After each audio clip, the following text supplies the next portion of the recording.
Sleeze, this is depressing. This man's club head speed is about the same as my ball speed. He is 2023 World Long Drive Champion, Justin James. How we doing, Justin? Good. How are you guys doing? We're doing great. Good, Club head speed's about the same as my depressing. ball speed. That is a little depressing. What is the club head speed right now, Justin James, just to make sure we feel terrible about ourselves at the start of the day? It'll be in the 150s. I do have one correction though. I won the 2017 World Long Drive Championship. Martin Borgmeyer won last year, and then we're going to be the World Championships in October. So I don't want to stolen valor from anybody. So, but yeah, it'll be in the 150s ball speed, in the 220s. I think maybe my highest Sunday was 224, 225, and then in practice, a lot of guys now are going. The new number is 240. If you guys can believe that, we've had a couple guys hit 240 miles an hour ball speed. I mean, that's just insane. Okay. So when you're going to like that kind of speed, because everyone, when you're talking to the PGA Tour guys, they say it's around 2.5, 3 yards per mile per hour. Obviously, that doesn't quite work at y'all's level with 240 mile an hour ball speed. Yeah, I mean, you got to keep in mind, golf balls are, at 100, 110 compressed. I mean, the rock flights, if you were 120. So even your hardest golf ball, your hardest range ball is not designed, obviously, for 150 miles an hour. So, that equation, whatever it is, I'm not that smart, but it doesn't quite carry over. So, but still, to date, even with a softer ball or the ball we're using, it's really still about the ball speed. But I'll have to optimize the launch angle and the spin rate as well. I'm curious, Justin, like, how did you even get into long drive? Were you a golfer growing up and all of a sudden decided, hey, I can smash it? Yeah, so my dad's a two-time World Long Drive Champion, so that helps, right? It's kind of the family business. I grew up golfing. He's a PGA professional, a great player as well, here in the North Florida section. So I grew up playing. I kind of diverted. I rebelled to baseball in high school. Played in the minor leagues with the Blue Jays for a very short time. Wasn't that great, but I kind of rode it out while I could. Came back to golf, and then, when I was going to start trying to play, falling back in love with the game, this long drive thing popped off at the time with Golf Channel and being featured on TV. So that got my attention. It was really, for me, the best of both worlds. We're a big fitness family, so I grew up training and obviously with baseball. So I really got to combine the physical side with golf, and so I get to do a lot of what I like to do. Yeah, let's get into that training a little bit, Justin. What do you do as you prepare for one of these events? Like, is it mostly gym work, or is it swinging the golf club, or a combination of both?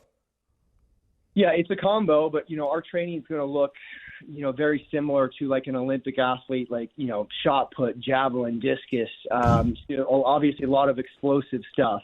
Our events, they're going to range all day, start at 8 a.m., oftentimes end, 1-2 days later, or 8 p.m. that night. So you've got to be able to perform at really high speeds repeatedly throughout the day. So, you need to have a golf swing that's repeatable and consistent, obviously that tips towards the power side, but also have that ability with your training to be extremely explosive. And the benefit as well, we don't have to walk 18 holes. So that helps. There's not as much of a cardiovascular element as your average PGA Tour player. How many drivers would you say you go through in a year? How many faces do you crack? Well, they've gotten a lot better, but certainly early, a lot of the problem we had early was not necessarily them cracking, but they would lose the bulge and roll. So they would go flat. I mean, for your listener at home, driver faces aren't flat. They have a bulge and a roll. And when you start to lose that, the ball goes everywhere. So a lot of the problems that we would run into, especially, for the listeners at home when they were watching the product on Golf Channel early, and you get these balls flying all over the place. Obviously, it's a speed competition. You're going to have some of that, but a lot of the faces are flat. So there's no gear effect. So you're getting balls going 100 yards right, 100 yards left, and you actually have to measure with a gauge to make sure that bulge and roll is still intact because, again, equipment is not necessarily designed for 150 miles an hour club head speed, so this isn't usually an issue for your average guy or girl. Well, can't lose the bulge. No, you cannot. It's very, very important. It's disastrous when you lose it. I love it. Agreed. Well, equipment has been a very popular topic of conversation in the game of golf. As a long drive guy, what are your thoughts on possibly, the PGA Tour and other professional golf tours rolling the ball back? Yeah, I don't want to be politically correct and I see both sides. What I do think I'm against, and not that my opinion matters, but like the bifurcation thing, I'm just not sure if that's the best idea, because I think people want to play what Rory McIlroy plays and see if they can hit the same shot as Tiger, maybe one time out of 100. So it's interesting because, one of the manufacturers that builds clubs, Crank Golf, they build some really great long drive clubs. They have a version for, Mrs. Johnson, if you will, that's not USGA legal. It's a thinner face.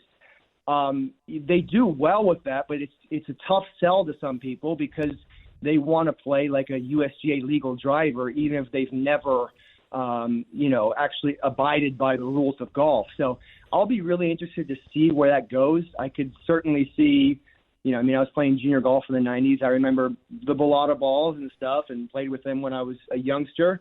I see the point, but I just don't know if bifurcation is the answer, Yeah, it's going to continue to be a hot topic for a while. We're talking to Justin James. He smashes the golf ball. Justin, how often are you getting back out on the golf course right now? And when you go out there, do you play with a toned down driver, a shorter driver? Or are you all irons? What's your setup like? Well, certainly a toned down driver. It's a pretty stock setup. And, someone like Kyle Berkshire or Martin Borgmeyer, they just smash it all. And these guys are pretty decent players. I'm sure a lot of the listeners have seen Kyle play.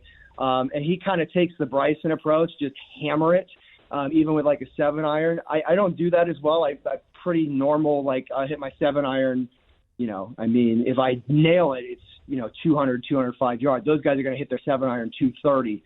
So I'm fairly normal on the golf course. And if I just hit my driver and play, I'm doing my job. That's really the main thing I try to do, hit a few fairways, hit a few greens, and try to keep it somewhere around par. I'm playing, obviously I'm hitting a lot of drivers. I don't always feel like going and playing 18 or 9, especially during this time of the year, during the season. It's all about just optimizing that driver. And really the type of shot we're trying to hit guys is, if you ever pulled one long and left over the green and kind of got that freak flyer, that's the one we're going for every time. So that doesn't necessarily translate well to the golf course all the time. So off season, I'm going to play a lot more. This time of year, I'll get out and play a couple times a month, but mainly it's just banging drivers. I love it. That's awesome. Well, Justin, you hear all the time, you got to use the ground to hit it farther. Okay, that's exactly what you guys do. So that means your footwear is very important. I know you're a SQAIRZ guy. We're Square guys here over at Gravy and the Sleeze. What is it about the SQAIRZ golf shoes that you love so much? Well, it's just the bottom line. It's just a really solid, stable golf shoe. And, I pitched for a living, not a very good living, for a very short amount of time. I wasn't on the mound in tennis shoes. That wouldn't end very well. I wore a very solid baseball cleat, obviously, just like every other professional baseball player. So many golfers I'll see in tennis shoes and, all kinds of footwear. That's fine, but, you're not going to swing your fastest in like a knit shoe. It's just not going to happen. So, when I'm swinging out of my rear end up there, like I want the most solid, kind of stable, structurally sound shoe I can get. And I want a wide toe base as well, so I can really kind of feel the four corners of my feet and feel the ground. SQAIRZ is going to be the best chance to do that. It's just a real good, solid, stable golf shoe with the spikes. I know a lot of guys, wear spikeless as well. It's important for me to be able to grip and dig into that ground. And, when I leave the driving range, if I do my job correctly, they're standing kind of my foot divots, if you will, instead of the divots from the irons, because we're not hitting a lot of those. So hopefully I'll leave a big indent in the ground that tells me I'm using the ground correctly. Shouldn't be a problem with the speed I think you're generating. All right, I got to give you one last question here for the listeners. If they're out there listening, everybody wants to hit it further. Give us one tip from Justin James to help the average golfer gain some speed. Yeah, I think it's just to generally just swing more athletically. And I think people are leaving their athleticism at the door when it comes to golf. You got, a lot of really good athletes, high school athletes, professional athletes who played this game, and they approach golf differently than they would tennis or baseball. And, one thing you have in long drive is a lot of former athletes, javelin guys, hockey guys, baseball guys. So if you can kind of tap into some of that athleticism you used to have, and that's, when I teach, I do my online courses, my fitness stuff. That's really my primary thing. We can teach you to load in your trail side, get in your lead side early and use the ground like we just talked about a little bit. Everybody's going to be able to swing the golf club faster. Generally, with golf, people are just too careful. The equipment, especially drivers, are very forgiving, and to be able to take advantage of the technology today, let's just add some athleticism into that swing, and we'll push that golf ball farther down the fairway, which is going to help you to shoot lower scores. And do it while wearing SQAIRZ. Justin James, my man, we appreciate you very much. Best of luck in 2023. Thanks, guys. Appreciate it.